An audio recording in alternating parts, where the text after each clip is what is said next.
नमस्कार, आप देख रहे हैं 9 भारत समाचार। भाजपा विधायक ने कहा, सरकार हिंदू मंदिरों में डालने में रुचि रखती है।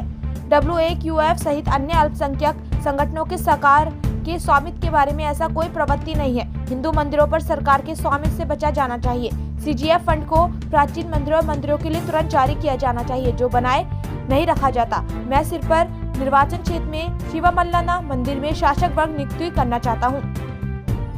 तेलंगाना सिरपुर कागज नगर 9 भारत समाचार से प्रयाग तिवारी की रिपोर्ट। హిందూ దేవాలయాల మీద ప్రభుత్వ పెత్తనం కూడా బాగా చేయడానికి ఎప్పుడు ముందుకొస్తా ఉంటుంది. అదే మైనారిటీ సంస్థల జోలికి ఎవరు పోరు. వక్ఫ్ జోలికి గాని మైనారిటీ ఇన్స్టిట్యూషన్స్ గురించి గాని ఎవరు ప్రభుత్వ ఆజమాయిషీ గురించి ఎవరు మాట్లాడరు. దీని మీద కూడా చర్చ జరగాలి.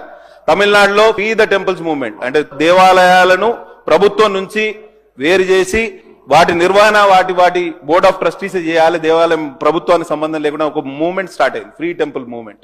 అటువంటి మూవ్మెంట్ మన ప్రాంతం కూడా చాలా మంది చర్చ జరుగుతోంది.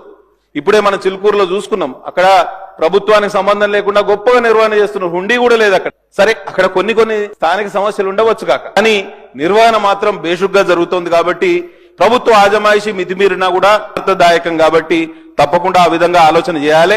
అట్లే కామన్ గుడ్ ఫండ్ కింద గత ప్రభుత్వం 300 కోట్ల నిధులు శాంక్షన్ చేసింది. ఈ 4 సంవత్సరాలు గడిచింది, ₹1 ఇవ్వలేదు. కాబట్టి కనీసం ఇప్పటికైనా ఈ ప్రభుత్వం కామన్ గుడ్ ఫండ్ కింద చిన్న దేవాలయాలు నిర్వహణకు నోచుకోలేండి. ధూపదీప నైవేద్యాలు లేని పురాతన దేవాలయాల నిర్వహణ కూడా కష్టతరంగా మారింది. కాబట్టి ఈ CGF నిధులను వెంటనే విడుదల చేయాలని మంత్రి గారిని సవినయంగా వేడుకుంటూ, తిరుపూర్ నియోజకవర్గం ఈజ్గాం శివమల్లన దేవస్థానం ఉంది అధ్యక్ష. కాకతీయ రాజుల కాలం నాటిది, 1000 సంవత్సరాల చరిత్ర కలిగిన దేవస్థానం అది. శివరాత్రి జాతర బ్రహ్మాండంగా జరుగుతుంది. ఇంకా ఫుల్ టైం బోర్డు వేయలేదు, బోర్డ్ ఆఫ్ ట్రస్టీస్ వేయలేదు. ఉత్సవ కమిటీ తోటే నెట్టుకొస్తున్నారు. కాబట్టి తప్పకుండా ఒక ఫుల్ టైం కమిటీ వేసి వారి ఆధ్వర్యంలో గొప్పగా కార్యక్రమాలు నిర్వహించాలని నేను ప్రభుత్వం వారిని, మంత్రి గారిని కోరుతున్నా. అక్కడ ఈజ్గాం అనే గ్రామం ఉన్నది, విలేజ్ ఉన్నది, ఏజెన్సీ గ్రామం. అక్కడంతా లోకల్ పీపుల్ వాళ్ళు ఎప్పుడు కమిటీ వేసినా వాళ్ళకి స్థానం ఉండదు అందులో.